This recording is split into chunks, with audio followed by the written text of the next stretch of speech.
Today on the channel, we got a couple of all-timers fresh from the slaughterhouse. We got Red Dog and Taurus, G.I. Joe Classified Series. And the spirit of Ultimate Warrior will run forever!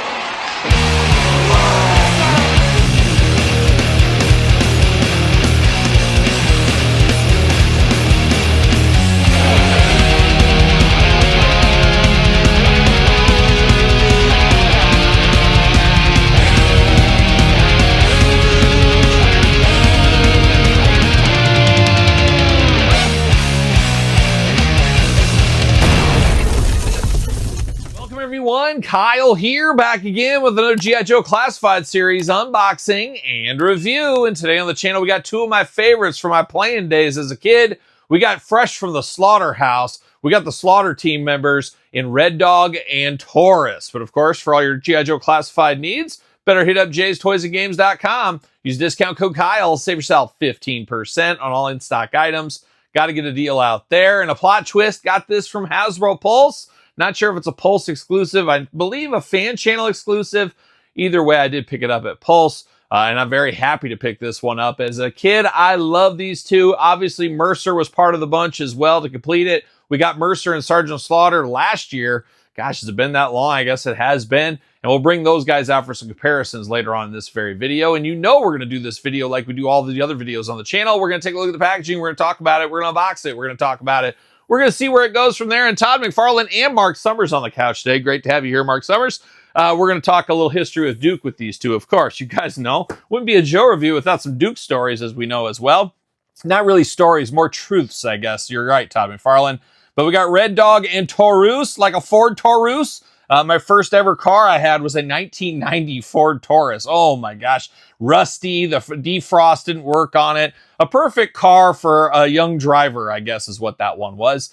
But yeah, it did me good just like Taurus did here as well. Now, these two heavy hitters in my playing days, and if I remember correctly from the back of the file card, wasn't Taurus? I like Taurus kind of, but we'll call him Taurus. I believe he was like, wasn't he a gypsy? Was he a straight up gypsy? Went to see the gypsy like young Bob Dylan once upon a time. I think he was like a gypsy, but he was like a family of acrobats and like strongmen and stuff like that. A circus guy by trade. You don't run into many circus people anymore. And shout out to the circus people living their life, of course. And then Red Dog, too mean for the NFL. Too mean for the NFL. And I think they were talking about this in the G.I. Joe movie, if I'm not mistaken. But he was too mean for the NFL. Got kicked out. Yep. I heard he had a squabble. Yes, a squabble with one Bo Jackson. Yes, Bo Jackson back in the day, an all-timer as well. Shout out to Bo Jackson. You know Bo knows Mark Summers. You know all too well. He did that Nickelodeon crossover back in the day. It was a wild time, of course. And Todd, maybe you can get us a Bo Jackson figure. You know, you can make baseball. You can make the one where he doesn't have a shirt on from that one score set. Yeah, we'll talk about that offline. But two of my favorites here, and as I said, Mercer joining the club. Man, oh man, Mercer was my absolute favorite of the three, though. I loved the dynamic of Mercer being a former Cobra Viper. He'd always have intel and stuff helping the team in my playing days. It was a great team, of course. But looking good here, G.I. Joe Classified logo. Now, it has their full names here. David Red Dog Tapatupata, Tapu, okay, and Varujan Taurus Ivazanian. My goodness, those are some names, that's for sure. And I'm sure somewhere in this world, somebody struggles saying Kyle Peterson too, just in the same aspect too. You want to take a physical challenge on that, Mark Summers? I dare you to. But a lot going on in the packaging here. 4 and up as usual. Watch out, kids. 193. We're going all over the place in the number systems. I think we just unboxed 204 or something. But now we're back to 193. Beautiful glamour shots on the side. QR code if you need it. You really don't, because you got the whole story from me right here. Then you got some nice glamour shots, slaughterhouse in the background. Man, they run that Lieutenant Falcon through their paces, didn't they? And they were the right guys to do it, as we do know as well. But looking good, nothing too crazy on the back. So we're going to get down to it. But a lot of people don't know, joining up with Slaughter, see you later, goodbye, was actually not the first thing they did after they left the circus and the NFL. See you later, goodbye as well. Plastic Prison, looking good. A lot of people don't know that wasn't the first job they had. They actually tried to join the Joe team, and Duke just kind of laughed at them and when they put their resume in and said, we need circus performers. We're not getting any circus performers. Basically showed two really good men that showed a lot of promise that could really have helped the country in a lot of ways. kind of showed them the door and just said, you guys are ridiculous. We don't want anything to do with you, that kind of thing. Very sad, but very on brand for Duke, as we do know. So these guys, not knowing what to do, they actually met in the waiting room. They both didn't realize they were applying for the same job. And they said, oh, what are you here for? Oh, you're here for that. And they both immediately were, Duke said, I'm not giving it to you. I think obviously, Duke being a full-on racist. We've learned that by now. He's an arsonist, a racist, a child predator, Epstein Island. He's been on there numerous times, so we understand all that kind of stuff. But he didn't like bald people, he said. And then, of course, Red Dog, he didn't like anything about Red Dog, including his skin color, Todd McFarlane. I hate to say it, but we got to speak the truth around here. But a lot of people didn't know that Red Dog and Taurus that day, they did kind of one of those Carl Weathers, Arnold Schwarzenegger handshakes in Predator. They did one of those right there in the GI Joe office building, and they decided to form a partnership as bounty hunters. Yes, bounty hunters, like Dog the Bounty Hunter. You're exactly right, Mark. We love the bounty hunters around here, and they were actually bounty hunters, and they were investigating a child trafficking ring, if I'm not mistaken. And long story short, long story long maybe, but long story short, who was at the top of that ring? Of course it was Duke. A double agent working both sides of the fence, doing all kinds of evil and nefarious things at all times. That is Duke. One Conrad Hauser, and it was based in St. Louis, obviously where he's from. And in a shocking turn of events, I'm going to St. Louis here in a couple of weeks, and the whole town might turn on me. Hopefully I get an Emo's Pizza before I do pass away from a bunch of St. Louis people taking me on. But yeah, he did have a whole ring going on. And Taurus and Red Dog got too close to the action. And actually, there was a lot of rumors, see you later, goodbye, that if there was going to be a G.I. Joe second movie, the plan was they were going to have an investigation into the whole Duke thing and stuff. But Duke, of course, getting that snake to the heart kind of slowed the roll a little bit on that. It wasn't as successful. Obviously, that movie probably would have been at the top of the charts, would have got multiple sequels if they would have just killed Duke after all. It took many years later for, G.I. Joe Retaliation to kind of right the wrong of that and just killing Duke in that movie. And Flint took his natural role as the leader of the Joe team. I think that was the natural fit, as we do know. But enough of that here. There's a lot going on. There's a lot to be said. It'll all be in my story one day. I'll write a book on it right here. But we got a lot of weapons. We got a lot of accessories. And I guess we'll go with Taurus first here. He does got extra hands. 2 fists of fury, perfect for punching Lieutenant Falcon in the mouth. 2 gripping hands over here. I love kind of the knuckle dusters, the hand protector on there. Nice and silver. You know he's going to pop somebody right in the jaw with that. Looking good there. Got a nice blaster rifle here. Almost looks like something that the Dreadnoks would have. And in another life, an alternate timeline, these two could have been members of the Dreadnoks probably. But looking good here, all in black as well. We got 2 handguns, and I would imagine these weapons can go back and forth between the guys if you need to. We've got 2 different pistols right here. Looking very nice. Everybody needs a little handgun, little pistol action. Pistol, all right. And then we got a little knife, a new knife here for the Joe team. Not sure what that is. It's some interesting knife, though. It almost looks like a tooth, like a shark tooth knife or something. Got that going on. Got a big old axe. I can see him wielding this one, of course. Part of his circus background. Maybe some flames, some fire, things like that. But a nice translucent axe here. You got the brown handle. Brown handle continues on the big sword. Never forget this sword here. Very cool, very old-timey, very ornate, very on brand for a guy named Taurus, Todd McFarlane. Looking good. Then he's got this nice ornate gold pistol here, looking extra wild on that, looking very nice. Here for that along the way. And then it looks like we do got a suppressor, a silencer. What is it, Mark? It's a silencer? Todd, suppressor? Oh, I can't choose. I'm going to play Switzerland in this one. But you do got that going on there. You can stick on the end of a weapon if you need to, quiet things down a little bit there. But I guess we'll do Taurus right now next, and we got all kinds of storage on Taurus, which is nice to see. Get to start on the head sculpt department here. Looking very good, looking a little fiendish with that creepy smile he's got going here. It's a little bit of a smile, a little bit of grit in the teeth, but a guy that looks like he's got interesting stories. You see a guy like this, you're like, I bet he's got a story or two to tell, and that's how he looks to me. 2 eyes, 2 ears, a nose, and a mouth. Love the Raleigh Fingers mustache and all-timer, as we know, and then the big beard on the end. Playing a lot of hits over here. Playing a lot of hits. Shout out to Jay's Toys and Games employee, Corey Meyer. Mark Summers, you know Corey Meyer? You do know Corey? You'll tell me later offline. Uh-oh, Corey. Mark's got stories about you. A good friend of the channel, Corey Myers. He's kind of got a little of that facial hair you. I don't know. Brothers in arms? A distant relative? Who knows?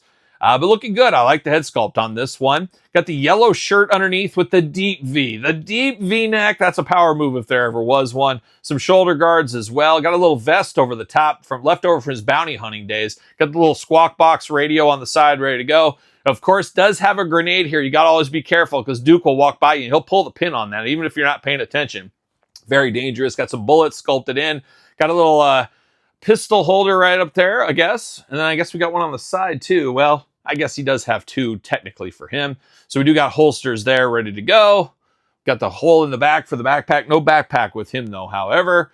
You do got a little side satchel over here. I'm not sure what that might be for. Maybe another pistol. Maybe he's just taking all this stuff with him. I'm not sure. You do got the spot for the knife on the side there. There's the other pistol holder. He's got all kinds of storage going on. I'm here for that. Got the nice sculpted in belt going on, looking good. Nice brown and gold attack. And then you got some knee pads there in black, and you got the green pants and the black army boots. He's ready to party. There's no doubt about it. You do got butterfly shoulders, arms all the way around. Shoulder gauntlet goes with the arms. Love to see that. Bicep cut, double jointed, pinless elbows, playing all the hits. Hands back and forth, side to side. Head back and forth, side to side. Neck back and forth, side to side. A little bit long in the neck here. Got a little giraffe in him. Got that giraffe in him. Mark Summers, you got the dog in you. He's got the giraffe in him. Got the ab crunch there. Waist articulation. Drop down hips. Leg goes up for the big old boot. Thigh cut, nicely hidden. Double jointed pinless knees. Ankles back forth, side to side, up and down. Looking good right there. Old Taurus. Man, I'm happy to have him in the collection. A must have. A bit of a deep cut in the Joe line. But man, he stole my heart as a kid. Him, Mercer, and Red Dog were doing a lot of fun battles. Looking pretty good right there. But now we're going to turn our attention over to the Red Dog, and I guess we'll run through his accessories first. Got the big old brown backpack here. No extra color, nothing going on there, but looking very, very nice. Love to see that. We do got two extra hands. We got a Fist of Fury ready to punch Lieutenant Falcon in the mouth once again. Puts him on KP duty. And then you got the big hand here. A lot of people don't know he also mastered the Iron Claw from the Von Erichs once upon a time. I believe he played at North Texas State. Wasn't that true? That's what Todd said. I'm not sure, but he watched a lot of Von Erichs back in the day, as you can imagine. The Claw was everywhere. The Claw was running wild in Texas once upon a time. And I went to the Walmart in Denton, Texas. Well, true story, on a work trip one time. But he does have the big hand, which also can do the Iron Claw, but also can hold this football here. You want to play a little football, a little throw the old pigskin around, the old Joe pit? You can do that if you want to, but unfortunately the pit burnt down. You're exactly right, boys. But it's nice to get this football. This can be used in other toy lines. This could be with your Ninja Turtles, your Marvel Legends, other things if you wanted to. So that's one of those nice weapons there. It's got a little, I guess it could be a weapon, and not necessarily a weapon, but Red Dog in his hands, chuck it right in your face. Take your eye out is what it'll do. We do got the nice rifle, blaster, machine gun. I'm not sure exactly what technically this is called, but it always reminds me of, yes, Duke, but also I think Beachhead had this along the time. Looking very good here. Oh, look at this. Got a little magazine on there, and it is, of course, Pizza In magazine. Of course, we know that from the Von Erich days. For Pizza Out, it's Pizza In. We know how that story goes. Pizza out, it's pizza in. Yeah, yeah, yeah. Looking good here, though, so we got some options. Even got a little pizza menu on there. Now we get some weapons I think of with him. I imagine him biting on this. We know how that is, but it's like a big club right here. It's just going to club you over the head, all in brown. That's a specific weapon. And I'm not sure exactly what this is. I don't know. It's a wild weapon, though, and I wouldn't want to be on the business end of it for sure. Looking very good there. And then, oh, look at this. You got the little stand there for the football. You can do some kicks right here. I wonder who the kicker is for the G.I. Joe team. Lifeline? That's probably a pretty good guess. I would imagine Lifeline would be the kicker on the team. Or, yeah, you're right. Maybe Scarlet or Lady J. I could see that, too. I don't know, but looking good there. We got some football accessories. Football fans should be happy about that.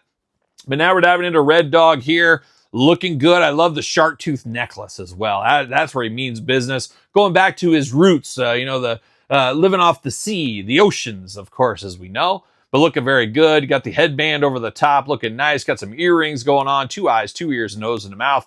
Looking awfully angry, I will say that much. And if you had to deal with Duke, I'm sure you'd be kind of in the same boat as him as well. Got the vest over the top. Got the hole in the back. What's it say on the back? Oh, it's got his name on the back of his jersey as well. How about that? Got the white shirt underneath there. Got a little arm gauntlet here on the forearm and a little bit of wrist bangles. They look like bangles over here. Got those going on. 2 trigger hands out of the package as well. He's got 1 holster on the side and a spot for the silencer, suppressor.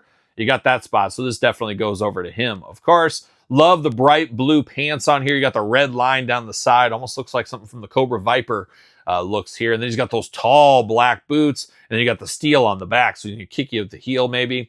Got a holster on the back for a knife. He's ready to go. He's ready to party. Articulation looks to be the same. Butterfly shoulders, arms all the way around, bicep cut, double jointed, pinless elbows, hands up and down, back and forth, side to side, head back and forth, side to side, neck articulation, ab crunch, waist articulation, drop down hips, big old splits if you need them, leg goes up for the big boot, thigh cut, double jointed pinless knees, smooth as butter, boot cut, ankles back, forth, side to side, up and down. Playing all those G.I. Joe classified hits in the articulation department is one Red Dog, and he should fit on a Mattel WWE stand. Yes, he does. Red Dog and Taurus, riding high, riding fast, riding free, ready to go, ready to put Falcon through the paces. We know what he's up to, and they're going to stop him at a moment's notice, of course. And, of course, we got to have my boy Mercer. We got to have him here. Is this the same backpack? Oh, it is the same backpack. It must be Slaughterhouse Standard Issue, black or brown. Choose your own adventure, of course. You got that going there. And then I got this Slaughter too. Said, why not? If that's the one they're going to have with Mercer, we'll bring out the whole 4-pack right here. I'm here for this. I love the Slaughterhouse. I love that angle of the Joe movie.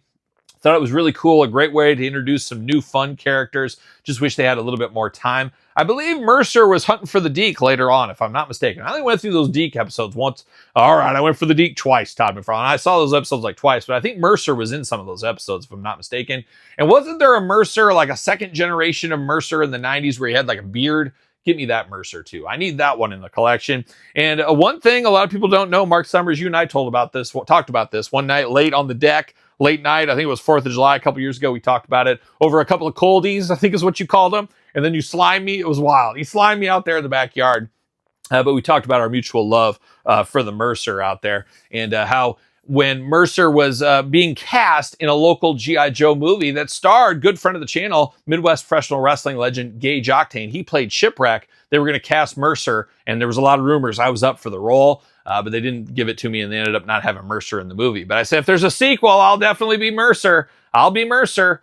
So we'll see what ends up happening. I could be the bearded Mercer, and he grew long hair. I don't know if that would work. But there it is, Taurus and Red Dog in a wild unboxing, a wild turn of events. A lot of things were gained here. Had two good friends from the couch. Just a lot of fun with this set.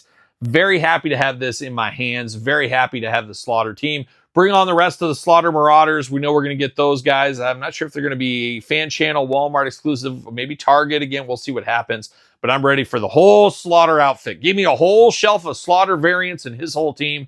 I'm here for that. But what about you? You here for these guys? Are these guys must-haves in your collection? Did you enjoy the Slaughterhouse as much as I did once upon a time? Let me know your thoughts in the comments down below. Don't forget to, of course, like this video, subscribe to this channel and my other YouTube channel, and check out my Patreon YouTube channel memberships for even more content each and every single day. Your best way to support the channel and all the hard work that comes into it. It's hard wrangling these guys, let me tell you. Also, check out Sir Paul64 on the X, _Kyle_Peterson on Threads, Instagram, TikTok, and The Kyle Peterson Show at gmail.com, which is the name of my podcast, The Kyle Peterson Show, each and every Tuesday, wherever podcasts are found, with videocast on YouTube for Slaughterhouse Rules, Red Dog, and Taurus. I'm Kyle. See you guys all real soon. Well, are we gonna dance or are we gonna Hi, I'm attorney at law, Zach Wild, and I'm here to fight for you. Sarge, it's your buddy Kyle here. Sarge, the people want to know, what's a Nemesis Enforcer? Ask for the people. The people want to know. They all want to know, what's a Nemesis Enforcer? Sarge, what a legend.